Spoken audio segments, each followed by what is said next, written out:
right here at home. Protect your out. We put the work in. Let's finish. Come on, man. Let's do this. Family, I'm doing 1, 2, 3. Yeah. You see, we dream chase, cause that's all we was given to start with.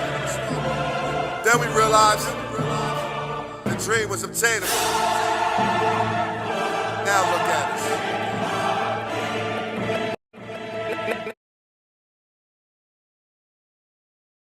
What's going on, family? Welcome back to another episode of the Main Thing Podcast Presents. I'm your man, Big Huss, the one you trust, tapping in with that midnight green medicine. Now, if it's Eagles football, man, you know we on it. So let's get to the main thing. Now, listen, today's episode, this one right here is about reality versus expectations, right? Because if you've been scrolling or watching the offseason, you probably feel a little uneasy, maybe even a little frustrated. We're talking a roster that looks different and not necessarily better, right? A defense with some real question marks at safety and edge, an offensive system with a first-time play caller.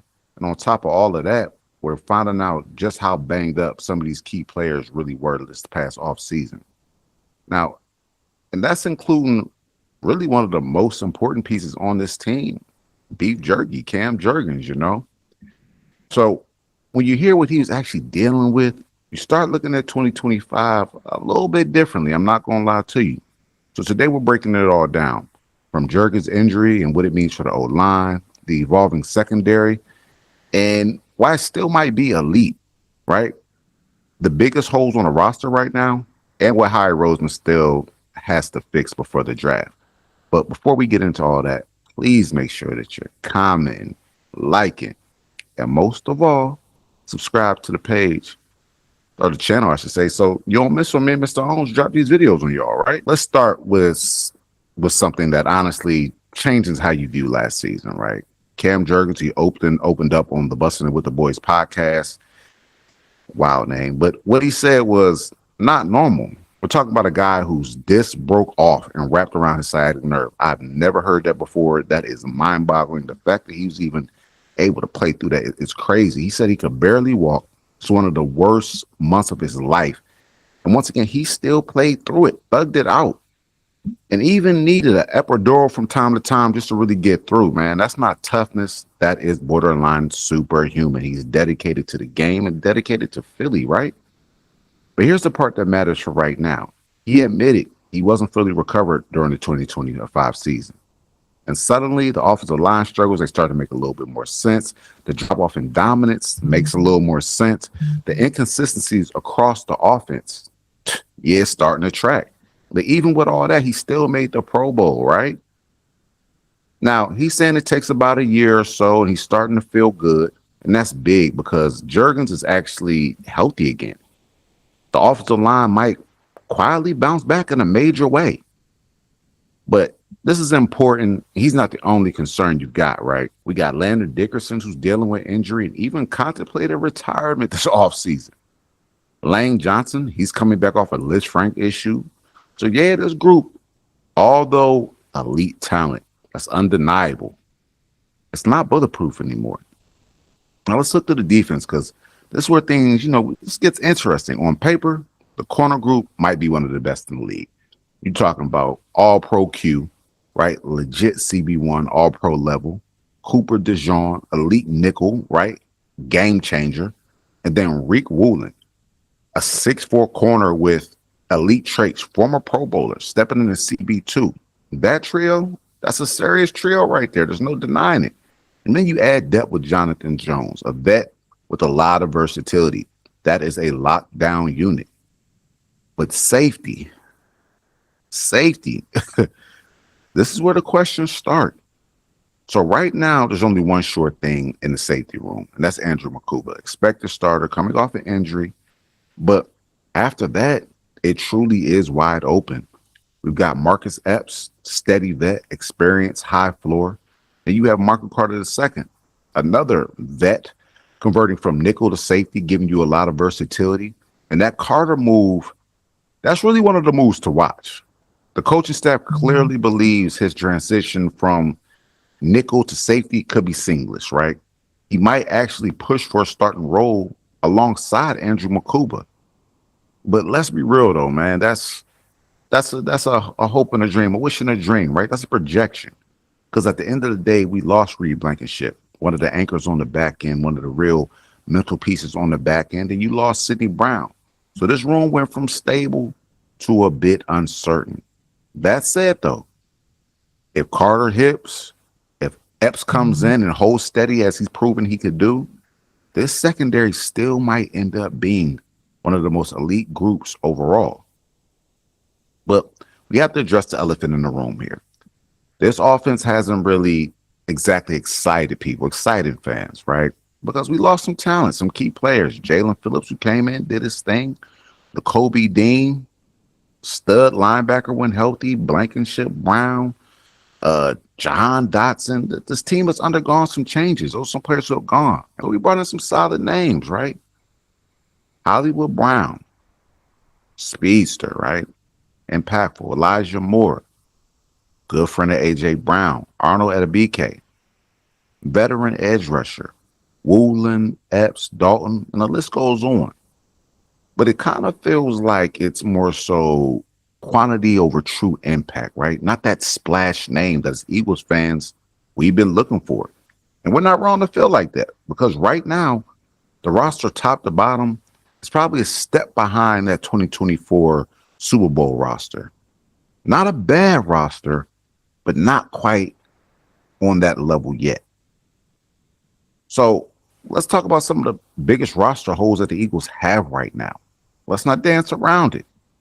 First off is edge rusher, right? And this is the biggest issue, especially with us not re-signing Jalen Phillips, right? Right now, we're relying on Nolan Smith, a Jay Alexander, Arnold Edebike, a vet, right? And these players, especially Nolan Smith and Jay Alexander, they flash, but they haven't proven to be consistent quite yet. And yeah, people keep bringing up Myles Garrett, right? I know we've all, as Eagles fans, we've all seen the Myles Garrett rumors, right? It's not an Eagles offseason if we're not talking about Myles Garrett possibly coming to Philly. But let's shut that down right now. The Cleveland Browns are not trading him. It's not happening. Then Adam Schefter literally confirmed that the other day. So let's not waste any energy there. It sounds good.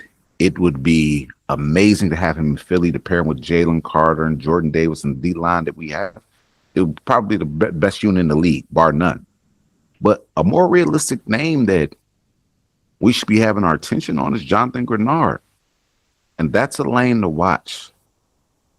That's a move that Howie can truly make. And honestly, that's a Howie move. Greenard, veteran player, proven player, has had 12 sacks in multiple seasons, former third-round pick, right? A lot of upside there, and could come in, to a Vic Fangio system, where we run a lot of 3-4, but occasionally we run a 4-3, and he can line up in both and be effective in both schemes.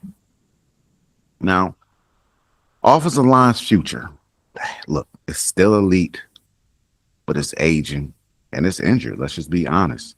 They need a successor for Lane Johnson at this point. It's getting to that time. It is that time. Depth across the board. So don't be surprised with the draft fastly approaching late April if the Eagles with that 23rd pick don't go offensive line. That's how we move. We got to secure the trenches. And then thirdly, the wide receiver uncertainty. Once again, per off season, just like Myles Garrett, it's not an off season of A.J. Brown's names not being thrown around in the trade rumors, right? But if he's traded, everything changes. But if he stays, look, we still need more consistency behind A.J. Brown and Devontae Smith. We traded Jahan Dotson when his number was called last year. He made plays. We brought in a couple young receivers on Hollywood Brown, Elijah Moore on one-year deals. So if they come in and can prove themselves, they could be big factors in this offense, especially when you're talking about a Smitty and a Swole Batman, A.J. Brown and Dallas Goedert. When they garner so much attention, oftentimes teams forget about that third receiver. So we have to find some consistency there, and hopefully in the Sean Mannion system, we can really utilize that third receiver, unlike we've done in past seasons. Here's the truth that nobody wants to hear, but we need to hear it. This team is not yet finished, not even close. And that's okay. It's still early in the offseason.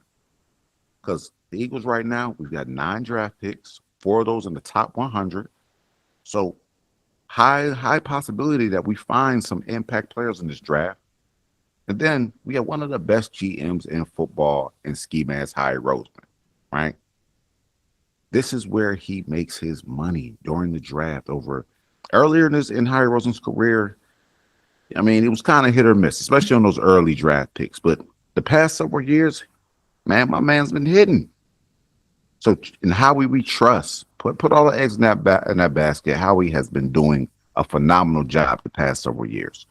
So don't panic. Don't overreact to March football. It's still very early in the offseason. But also, don't ignore the signs, all right? This roster, it has elite pieces, has some real holes, and depending on young players right now to step up fast when their number is called. Now, once again, the draft, several weeks away. Not far at all. That is where the season gets defined. And trust me, we're going to be right here on the Main Thing podcast breaking it all down. That's what we do. I hope everyone had a great week, going into a great weekend. And if you don't know, I go by Big Huss. And it's always fly till we die, man. Y'all know the vibes. When it comes to Eagles football, right here, it's the main thing, and we on it. So till next time, we out. It was I was gonna make a lot of money doing what I wanted to do. I went after it, and it was a struggle to achieve it. But you know what? I caught that bitch. Dream chaser.